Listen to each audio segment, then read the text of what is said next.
Taylor Swift has spoken out about the boondoggle that was the Ticketmaster sale for her Eras tour, and it doesn't seem like she's saying sorry just for show.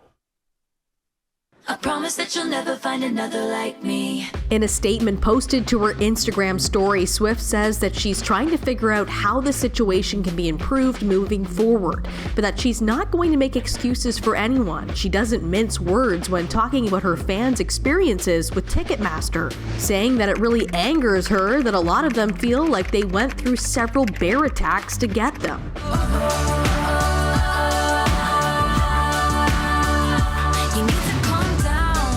In case you missed it, millions of people trying to get tickets for the upcoming concerts basically put Ticketmaster into meltdown mode earlier this week. Fans lucky enough to get pre-sale codes encountered continuously crashing queues, massive wait times, and systems that wouldn't accept their information. As for those who planned on waiting for the general sales, they're now out of luck. Ticketmaster has canceled them due to extraordinarily high demands on ticketing systems and insufficient remaining ticket inventory. However, it seems unlikely that tickets for Swift's next tour will be sold elsewhere. The Ticketmaster Live Nation conglomerate has an iron grip on the live events industry, and it's doubtful that many venues would even be allowed to make deals with Swift independently.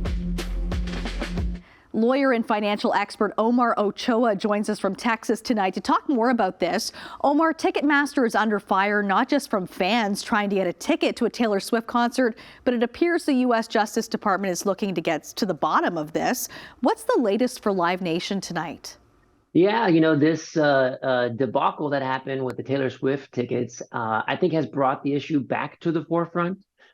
This merger between Ticketmaster and Live Nation happened about 12 years ago in 2010, but over significant objection from the music industry.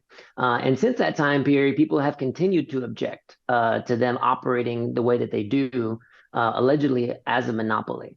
So I think what this debacle has done is just highlighted that trouble all over again.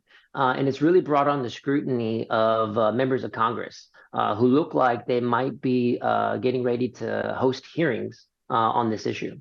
It's impacting not just American fans, but Canadian fans too, looking to get a ticket. Could Swift and her fans sue in this case? What legal trouble could Ticketmaster face at the end of this? Yeah, that's a great question. So as far as Taylor Swift goes, I'm sure she had a contract at issue with Ticketmaster to sell her tickets in the first place. It'll depend on what the terms of that contract says. I'm almost certain that Ticketmaster promised the moon on this and said that they could handle the volume, there wouldn't be any troubles. And so if it turns out that they misrepresented that and knew that they were misrepresenting it, they could be liable directly to Taylor Swift. As for the fans, there is actually some possibility for a class action. Same situation. If Ticketmaster knew that they could not handle this volume and proceeded to promise that tickets would be handed out anyway, fans might have a cause of action for that.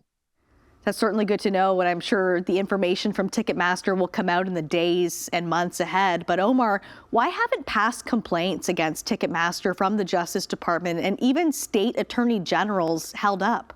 Right. Well, I'll say that some held up. So in 2010, for example, there were some requirements that Ticketmaster and Live Nation would have to follow once they merged. They had to sell off some businesses, and so they did that. But one of the important provisions was they could not threaten to stop using a venue if the venue did not want to use Ticketmaster as the seller for that particular event. What was found in 2019 after an investigation by the Justice Department was that Live Nation and Ticketmaster repeatedly violated that. And they did, in fact, threaten to take out service to these venues if they didn't use Live Nation as their ticket seller. So when that was found out, the requirement for that was extended another 5 years. So they're still under that until 2025. So there has been some enforcement and we can see some success from it. But yes, overall, Ticketmaster, Live Nation holds a lot of power, both politically, financially, across the music industry. And so that generally makes it pretty difficult to attack it. Omar, thank you for being on Trending Now with us tonight. Absolutely. Thank you for having me.